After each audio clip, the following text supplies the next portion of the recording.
So years ago when we were small, I felt like we needed to own a warehouse to be able to not only control our own destiny, but I also looked ahead and said, we're going to have times where we have to create an environment to be able to test things, to be able to actually test innovation to go to market, because you have to prove that these things work. So the warehouse for Budderfly has become almost a test center of everything.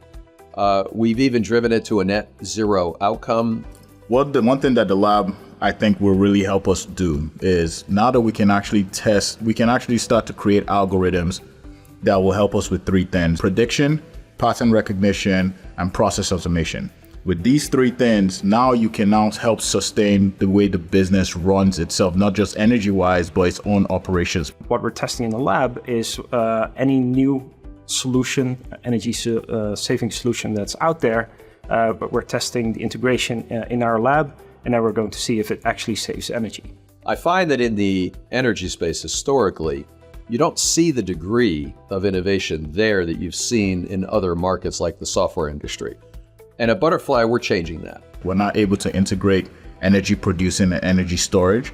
With the lab, for example, we have this opportunity to now test out something that can link in with us. Battery technology will completely change the game.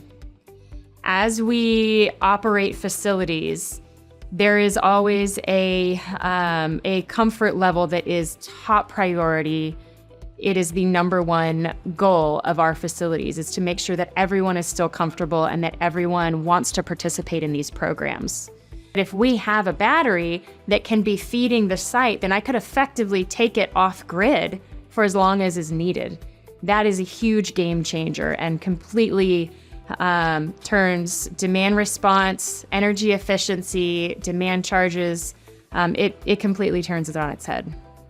The batteries will be used for demand response, but also for the customer, that they have backup power. When there's a power spike, the utility can reach out to us and says, can you please reduce the demand of your location? I think to grow a very successful company, you stay ahead of change before it happens. So the notion of innovation, especially in the energy market, has such an important role. There's no other way, in my opinion, to drive the type of carbon reduction that this planet needs in such a short period of time to get that done.